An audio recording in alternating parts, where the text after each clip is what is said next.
Muy bien, seguimos aquí siempre con el tema de nuestra fe católica. La semana pasada hablábamos de los carismas.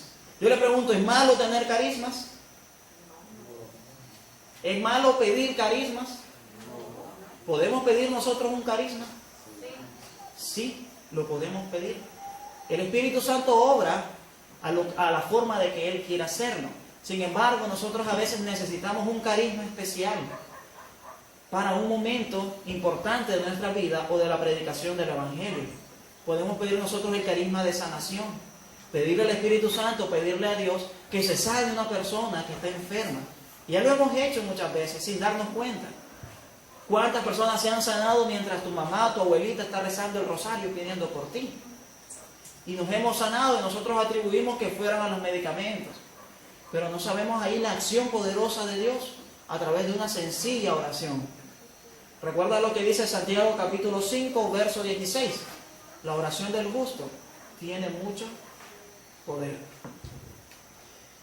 Otra pregunta. ¿Hablar en lenguas, ese carisma de hablar en lenguas existe? Sí existe. ¿Quiénes han hablado en lengua alguna vez? Ninguno. Usted, mi hermano, ¿usted conoció ese carisma de hablar en lengua? Excelente. El Espíritu Santo da los carismas a como Él lo desea y a como Él quiere actuar. Sin embargo, mi hermano, no significa que por recibir un carisma nosotros estemos más cerca de la santidad. No nos confundamos. A muchas personas se le ha hecho creer, mira, uno habla en lenguas, en tu iglesia no se habla en lenguas, entonces en tu iglesia no hay santidad. No está el Espíritu Santo allí. Y no es cierto. El Espíritu Santo obra como Él le plazca. Hablamos la semana pasada que los carismas del Espíritu Santo son muchos. El apóstol San Pablo hace 3 listas de los carismas. Hace 3 listas en el Nuevo Testamento, en cada una de sus cartas, sobre los carismas. Y en unas veces menciona unos y otras veces menciona otros carismas. Recordábamos nosotros que en Romanos capítulo 12, verso del 3 al 8, está la primera lista que hace el apóstol San Pablo de los carismas. Y en donde el apóstol San Pablo recomienda, encomienda y exhorta de que estos carismas los llevemos para la edificación del reino, no para la edificación personal mía propia, ni para sentirme mejor ni más grande. No sé si ustedes recuerdan un poco de lo que dice ese versículo. Dice, ¿cómo era? No estorbar, trabajar y no estorbar, algo así era, Iván, por allá, ¿verdad? Ahí es. Actúen y no estorben. Esto lo necesitamos leer en muchos lugares de nuestra iglesia. Necesitamos leer esto en cada uno de los ministerios. Porque hay personas que ni actúan, ni hacen nada y solo estorban. Es triste. Vos vas caminando y de repente te tropezás con esa persona. Vos venís contento porque la actividad que vos hiciste quedó bien, aquella persona ya te comienza a criticar y no puso ni un peso, no puso ningún minuto de su tiempo para que aquello funcione. Vos vas a venir contento, preparar un tema, de repente lo das y ya te comienzan a acabar. Qué balurde, qué feo, cómo estuvo esa prédica. Entonces hay personas que no actúan y estorban. Y el apóstol San Pablo, ¿qué nos dice en Romanos? Actúen y no estorben. Romanos 12, 3 al 8. Y ahí comienza a ser la primera lista de los carismas. Y los carismas tienen que ser para la edificación del reino. Yo les pregunto, el Espíritu Santo me va a decir a mí, mira, ahí hay un entierro en ese patio, andá a desenterrarlo. ¿Eso es obra del Espíritu Santo? No. Eso no es obra del Santo Espíritu. Esas son personas que andan confundidas. Yo te digo, si yo vivo el Espíritu Santo en mí, a mí puede llegar cualquiera a decirme, mira, hay un entierro en tu casa, te están haciendo brujería. Ahí déjalo. Que hagan lo que ellos quieran, porque a mí no me va a tocar. ¿Qué es más poderoso, el espíritu del mal o el Espíritu Santo que habita en nosotros? El Espíritu Santo tiene el poder. El Espíritu Santo es Dios mismo. Y Dios, cuando aquel ángel Luzbel, un querubín, estaba en el trono altísimo, ese ángel se rebeló contra Dios. Dios no se puso a pelear con el ángel. Dios le mandó a San Miguel, un ángel más. Imagínate que se hubiera puesto a pelear Dios con aquel. Dios no hubiera levantado la mano y aquel hubiera caído del suelo. Dios le manda a San Miguel a pelear contra Luzbel, que luego se convierte en Lucifer, el espíritu del mal. Yo quiero que piensen en esto. Si Lucifer fue derrotado por un ángel, y a nosotros la palabra de Dios, en Josué capítulo 1, verso 9, dice que Yahvé mismo es el que anda con nosotros, ¿por qué le voy a tener miedo yo al mal? ¿Por qué le voy a tener miedo yo a la brujería, a la hechicería, a todo lo que me puedan venir contra mí? Si el Espíritu de Yahvé es el que anda contigo. Yo no sé, hermano, yo quiero que recapacite esto. Yo tuve 3 años en la costa atlántica y a mí me decían, hombre, no te da miedo ahí que una negra te embruje. Que hagan todo lo que quieran. Lo que me daba miedo es que me dieran una cochinada, que me dé diarrea o cosas así. Pero que brujería y brujería a mí no me va a afectar. Es que usted no cree en la brujería. Mira, puede que exista, pero que exista a mí no me da. No me afecta. No me va a tocar.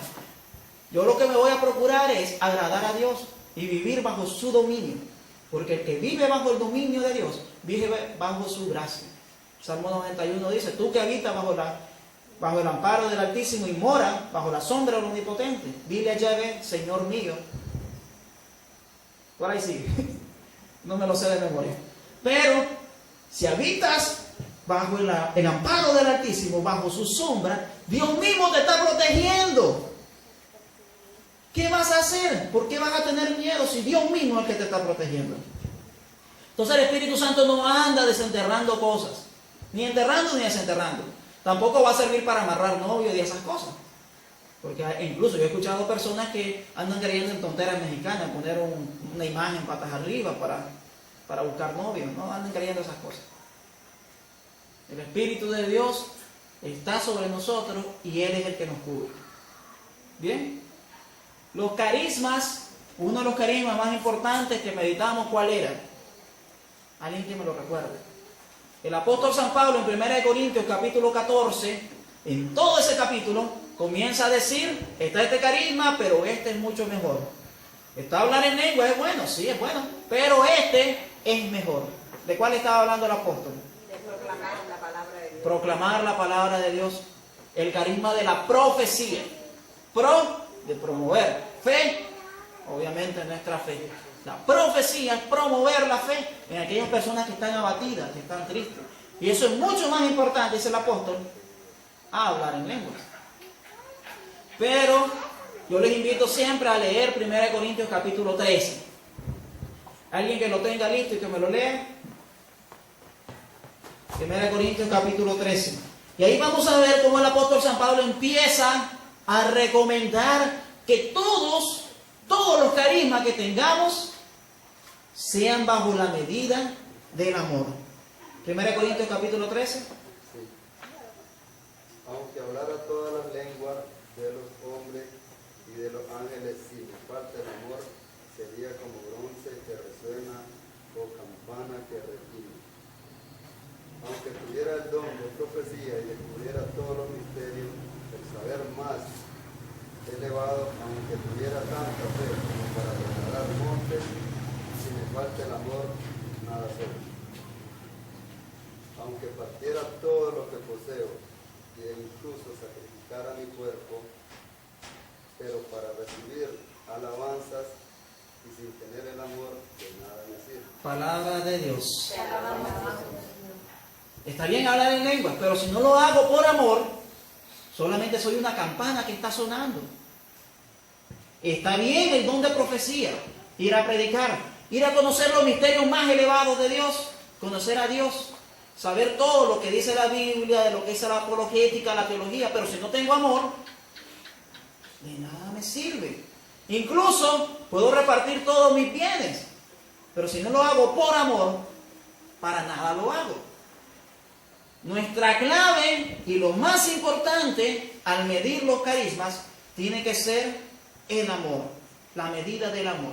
Que todo lo que yo haga sea por amor. San Juan de la Cruz dijo, al final de los tiempos, al clarear del gran día, seremos juzgados en el amor. Santa Teresa de Ávila decía, ama y haz lo que quieras. No sé si comprendemos esto, pero al final vamos a ser juzgados en el amor. Bueno, nosotros nos podemos presentar ante el Señor. Mira, Señor, y Jesús mismo lo dice. Yo trasladé, yo hice milagros, yo hice sanaciones en tu nombre, yo expulsé demonios en tu nombre. Y el Señor te va a decir, mira, en verdad, no sé quién sos, no te conozco, apártate de mí. Porque lo que tenemos que hacer siempre tiene que ser por amor. Yo le pregunto, yo puedo estar hablando en lenguas, sin embargo, luego comienzo a hablar mal de la iglesia, luego comienzo a hablar mal del Papa. Ese carisma de hablar en lengua me garantiza de que yo estoy en santidad, lo estoy haciendo con amor. ¿Valió la pena haber hablado en lengua? Ahí la pregunta tiene que quedar en nuestro corazón y meditarla profundamente. Yo les recomiendo, no se sientan mal, no hay que pedir el don de lenguas. Si lo quieres pedir está bien, para edificar tu persona, está bien. Pero no es algo tan importante como lo que vamos a meditar hoy. El día de hoy vamos a hablar sobre los dones del Espíritu Santo. ¿Alguien ha escuchado hablar de avivamiento? ¿Han escuchado eso? El gran avivamiento. ¿Lo han oído? Que la iglesia tiene que entrar en el avivamiento. A mí me suena como avivate, chaval odundo. Me suena así eso de avivamiento. Avivate. Así me suena. Hay personas que creen que el avivamiento de la iglesia, el resurgir de la iglesia, el moverse de la iglesia, puede venir por los carismas. No es sanando un montón de gente que va a venir al avivamiento a la iglesia, sino es viviendo los dones del Espíritu Santo. Y los dones del Espíritu Santo te va a llevar a ti a la santidad. ¿Cuáles son los dones del Espíritu Santo? ¿Cuántos son? 7 dones. Se nos enseña en catecismo. Los dones del Espíritu Santo son 7. Y se nos comienza a nombrarlos. Yo no me lo recuerdo. Yo sé que ahí por ahí está sabiduría, inteligencia, temor de Dios, consejo, piedad, ciencia, entendimiento. Por ahí van, ¿verdad?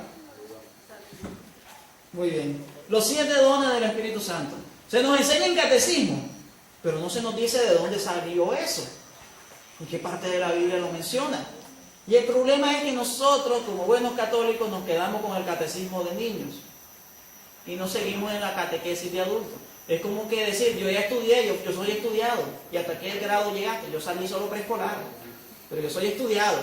Es como decir así hay muchos católicos. Y a mí me sorprende que cuando dejan de ser católicos dicen, yo fui católico, yo di mi primera comunión y la confirmo.